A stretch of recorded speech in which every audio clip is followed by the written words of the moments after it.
Hello friends, welcome to Exam Capsule. आज हम लोग देखने वाले हैं रसायन विज्ञान का फर्स्ट चैप्टर जो होता है, फर्स्ट टॉपिक अणु, परमाणु एवं उसकी संरचना। ठीक है, ये जो पूरा हमारा टॉपिक है वो एनसीईआरटी बेस्ड है। जो भी ये सारे क्वेश्चन यहाँ पे दिख रहे हैं वो किसी न किसी एग्जाम्स में पूछे हुए हैं। जैसे देखिए, यूपी एसएससी लोअर मेंस 2021 का क्वेश्चन है। उसी तरह होम्योपैथिक फार्मासिस्ट यूपीएसएससी का ही क्वेश्चन है। व्यायाम प्रशिक्षण में आया हुआ है। लोअर एग्जाम्स में आए हुए combined medical service competitive exams, यानी कि सारे जो क्वेश्चंस हैं वो किसी न किसी एग्जाम्स में पूछे हुए ही क्वेश्चंस यहाँ पे हैं, और जिसको हम लोग प्रीवियस ईयर के थ्रू करेंगे, जिसमें आप सभी बने रहें। जिसका पहला चैप्टर हम आज स्टार्ट करते हैं, जिसमें देखिए पहला लाइन दिया है। पहला जो पॉइंट है कि पदार्थ का वह अवस्था जिसका घनत्व न्यूनतम होता है क्या कहलाता है? गैसीय अवस्था होता है। जिसमें निश्चित आकार और निश्चित मात्रा होती है, वो कौन सी होती है? ठोस की अवस्था होती है। तरल पदार्थ की तुलना में ठोस पदार्थ में परमाणुओं का व्यवस्थापन क्या होता है? किसकी तुलना में? तरल की तुलना में ठोस का। तो बहुत बारीकी से, जो ठोस होता है बहुत बारीकी से बंधा होता है। एक नाभिक में प्रोटॉन और न्यूट्रॉन को बांधने वाला बल को कहते हैं। एक नाभिक में जो न्यूट्रॉन और प्रोटॉन दोनों को बांधे रखता है क्या कहलाता है? तो प्रबल नाभिकीय बल कहलाता है। नेक्स्ट है प्रोटियम, ड्यूटेरियम और टाइट्रियम को किस श्रेणी में रखा गया है? तो आइसोटोप में। याद रखिएगा, प्रोटियम, ड्यूटेरियम और टाइट्रियम को रखा गया है आइसोटोप श्रेणी में। नेक्स्ट देखते हैं, दिया हुआ है कि प्रोटॉन का द्रव्यमान होता है, कितना होता है? 1.6726 गुणे 10 की पावर -24 ग्राम। ठीक है, एक प्रोटॉन कितना होता है? तो 1.6726 गुणे 10 के पावर -24 ग्राम। अल्फा किरणें हैं, क्या है? तो हीलियम के नाभिक में होती हैं अल्फा किरणें। आधुनिक परमाणु सिद्धांत किसने तैयार किया था? तो जॉन डाल्टन ने। आधुनिक परमाणु सिद्धांत जॉन डाल्टन ने। न तो निश्चित आयतन और न ही इसका आकार निश्चित, दोनों जिसमें अनिश्चित होता है वो क्या होता है? गैसों का आयतन होता है। द्रव या गैस में निलंबित छोटे कणों की टेढ़ी मेढ़ी जिग जैग गतिविधि को कहा जाता है क्या? तो ब्राउनी गति कहा जाता है। रदरफोर्ड द्वारा किसके प्रयोग ने नाभिक के अस्तित्व को साबित कर दिया? तो गोल्ड फायल प्रयोग जो है रदरफोर्ड के द्वारा किया गया, जिसके प्रयोग से क्या सिद्ध हुआ? नाभिक के अस्तित्व का पता चला। नेक्स्ट है, नाभिक के आकार की कोटि होती है। नाभिक के आकार की कोटि क्या होती है? तो 1.10 के पावर -15 मीटर होता है। मूलभूत कण है, मूलभूत कण है क्या है? तो क्वार्क। एक नेक्स्ट है कि एक नाभिकीय गुण है। नाभिकीय गुण क्या है? तो रेडियोधर्मिता एक नाभिकीय गुण है। पदार्थ का लघुत्तम कण जिसमें मुक्त अस्तित्व की क्षमता होती है, वो क्या होता है? अणु होते हैं। ठीक है, पदार्थ का लघुत्तम कण जिसमें मुक्त अस्तित्व की क्षमता होती है वो अणु कहलाते हैं। ऐसे परमाणु जिनमें प्रोटॉनों की संख्या समान, प्रोटॉन समान पर न्यूट्रॉन की संख्या भिन्न भिन्न, न्यूट्रॉन भिन्न भिन्न, प्रोटॉन समान, तो समस्थानिक कहलाता है। उसी तरह देखिएगा, अगर उसी क्वेश्चन को बदल दे कि जिनका परमाणु भार भिन्न भिन्न होते हैं और परमाणु क्रमांक समान, परमाणु क्रमांक यानी वही प्रोटॉन की संख्या समान और न्यूट्रॉन भिन्न भिन्न हो, क्या कहलाएगा? समस्थानिक ही कहलाएगा। नेक्स्ट है कि एक अणु परमाणु का कण नहीं है। तो कौन नहीं है? तो ड्यूट्रॉन। ड्यूट्रॉन जो है परमाणु कण नहीं है। परमाणु के नाभिक में होते हैं तो प्रोटॉन तथा न्यूट्रॉन। परमाणु के नाभिक में होते हैं प्रोटॉन तथा न्यूट्रॉन। सबसे भारी प्राकृतिक तत्व है, कौन सा है? तो यूरेनियम। सबसे भारी प्राकृतिक तत्व है यूरेनियम। न्यूट्रॉन का आविष्कार किया था किसने? तो चैडविक ने किया था न्यूट्रॉन का आविष्कार। नेक्स्ट देखते हैं, दिया हुआ है कि प्रतिकण युग्म है। प्रतिकण युग्म क्या है? तो इलेक्ट्रॉन पॉजिट्रॉन, इलेक्ट्रॉन पॉजिट्रॉन, ये प्रतिकण युग्म है। वह पदार्थ की वह अवस्था जिसमें अणुओं की गतिज ऊर्जा उनके बीच आकर्षण बल से अधिक होती है, जिसके कारण वे एक दूसरे से दूर स्थित होते हैं और स्वतंत्र रूप से गतिमान होते हैं। तो क्या कहलाते हैं? जब स्वतंत्र दे दिया है तो गैस हो जाएगा। नेक्स्ट देखिएगा, 19वीं शताब्दी के पूर्वार्ध में किसने खोज की कि प्रत्येक रासायनिक तत्व एक अद्वितीय प्रकार के परमाणु से बना होता है और वे परमाणु अपने द्रव्यमान के अनुसार भिन्न होते हैं? तो ये हो जाएगा जॉन डॉल्टन। नेक्स्ट 1808 में निम्न कार्यों ने दो या दो से अधिक विभिन्न प्रकार के परमाणुओं के संयोजन से यौगिकों के बनने की भौतिक तस्वीर प्रस्तुत की। दिया गया दो से अधिक विभिन्न प्रकार के परमाणु के संयोजन किन कार्यों ने? तो वही जॉन डाल्टन ने जो किया है। डाल्टन के परमाणु सिद्धांत के अनुसार परमाणु डॉट डॉट को बनाने के लिए लघु पूर्ण संख्याओं के अनुपात में संयोजित होते हैं। तो यौगिकों को बनाने में परमाणु जो है यौगिकों को बनाने के लिए पूर्ण संख्याओं के अनुपात में संयोजित होते हैं। नेक्स्ट देखते हैं, दिया हुआ है आधुनिक परमाणु सिद्धांत के जनक कौन है? जॉन डाल्टन ही है। और दिया है 1826 में निम्न परमाणु सिद्धांत के लिए सोसाइटीज रॉयल मेडल पुरस्कार किन्हें दिया गया था? 1826 में निम्न परमाणु सिद्धांत के लिए तो जॉन डाल्टन को दिया गया था। सभी पदार्थ जो परमाणुओं से निर्मित होते हैं, जो अविभाज्य और अविनाशी निर्माण खंड हैं, क्या कहलाते हैं? तो इनको कौन बताया था? तो जॉन डाल्टन ही बताए थे। नेक्स्ट, किसी तत्व को उस सूक्ष्मतम कण के रूप में परिभाषित कर सकते हैं जो स्वतंत्र रूप से अस्तित्व में रहता है, तो ये अणु हो जाएंगे। भौतिकी में वह नियम है जो यह कहता है कि समान ताप और दाब की स्थिति में सभी गैसों के समान आयतन में अणुओं की संख्या समान होती है। तो ये कौन सा नियम है? अवगाद्रो का नियम है।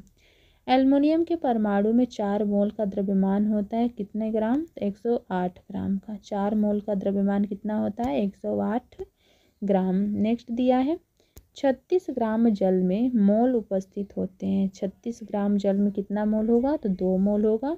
न्यूट्रॉन की खोज हो जाएगा चैडविक, जे चैडविक। नेक्स्ट है अर्नेस्ट रदरफोर्ड ने स्वर्ण पत्र प्रयोग के परिणाम को कब प्रकाशित किया, जिससे यह पता चला कि परमाणु नाभिक के केंद्र में स्थित दृढ़ सघन क्रोड के चलते प्रकीर्णन होता है? ये पता चला 1911 में।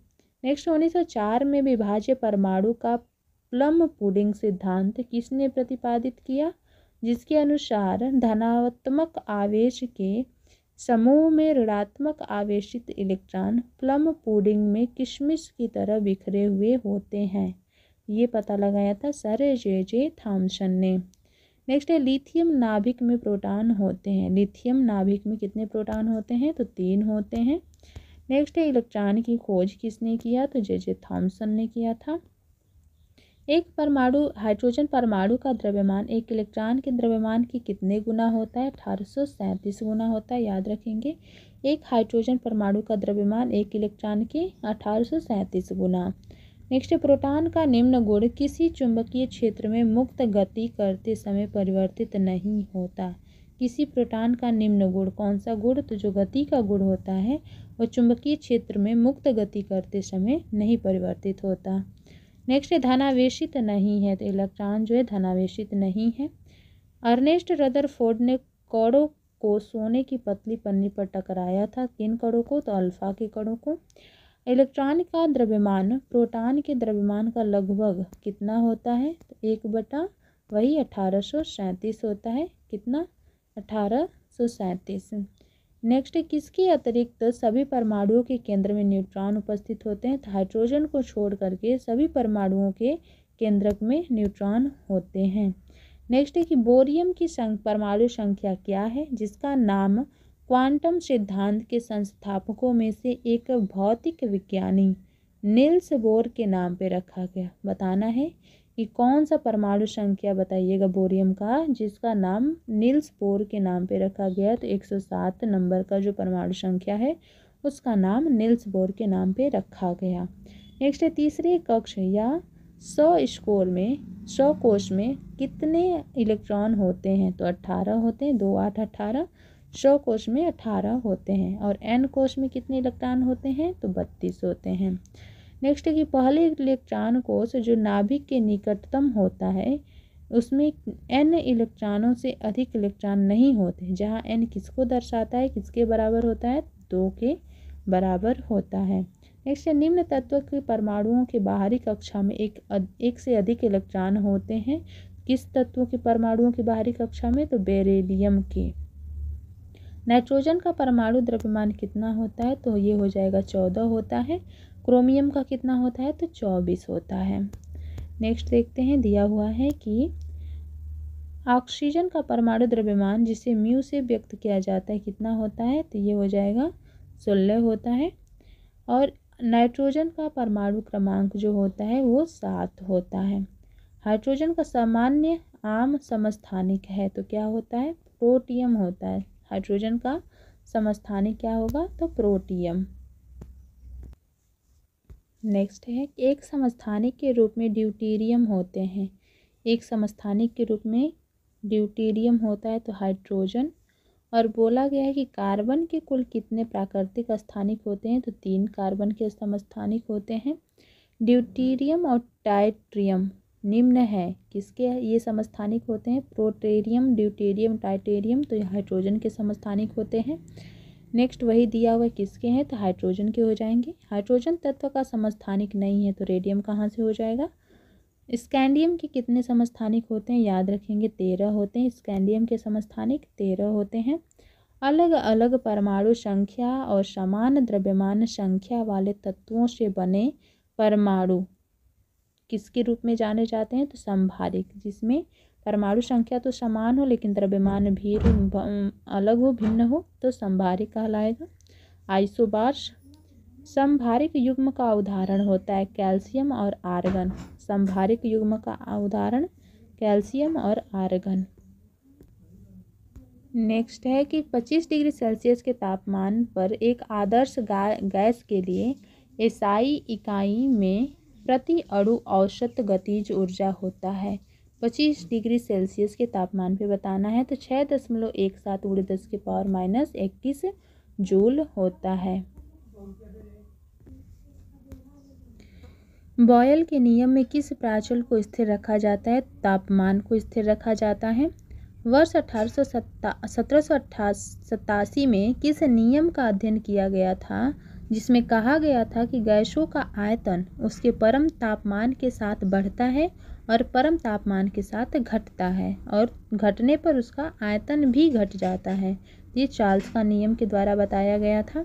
डाल्टन के आंशिक दाब नियम का गणितीय व्यंजक है जहाँ पे क्या है, P दाब है, T तापमान है, V आयतन है और N जो है मोल्स की संख्या को दिखाता है। तो P बराबर यानी दाब बराबर क्या हो जाएगा P1 P2 + P3, जहाँ T और V स्थिर है, T V पर स्थिर है। नेक्स्ट है कि वर्ष 1887 में किस नियम का अध्ययन किया गया था जिसमें कहा गया था कि गैस का आयतन उसके परम तापमान के साथ बढ़ेगा और परम तापमान के साथ घटेगा तो आयतन भी घट जाएगा। तो वही ऊपर वाला क्वेश्चन है, चार्ल्स का नियम हो जाएगा। नेक्स्ट दिया हुआ है कि 25 डिग्री सेल्सियस के तापमान पर आदर्श गैसों के लिए एसआई इकाई में प्रति अणु औसत कितना होता है तो 6.17 × 10⁻21 होता है। नेक्स्ट दिया हुआ है कि 1860 के दशक में किसने कार्बन डाइऑक्साइड में दाब, ताप और आयतन के संबंधों को व्यक्त करने वाले गैसीय नियम की गहन जांच की। ये कौन जांच करने वाला है, थॉमस एंड्रयूज है। नेक्स्ट दिया हुआ है कि कौन यह बताता है, कौन सा नियम बताता है कि एक निश्चित तापमान पर एक शुष्क गैस के लिए द्रव्यमान का आयतन उसके द्रव्य के व्यक्त क्रमानुपाती होता है तो बॉयल का नियम बताता है। एक वास्तविक गैस किस परिस्थितियों में एक आदर्श गैस के रूप में क्रिया कर सकती है तो निम्न दाब और उच्च दाब ताप के स्थिति में, निम्न दाब और उच्च ताप की स्थिति में जो होता है एक वास्तविक गैस आदर्श गैस के रूप में काम करता है। ठीक है, तो यहाँ तक हमारा एक टॉपिक खत्म हुआ। मिलेंगे नेक्स्ट डे नेक्स्ट टॉपिक के साथ, रासायनिक एवं भौतिक परिवर्तन, संयोजकता और रासायनिक बंध टॉपिक के साथ।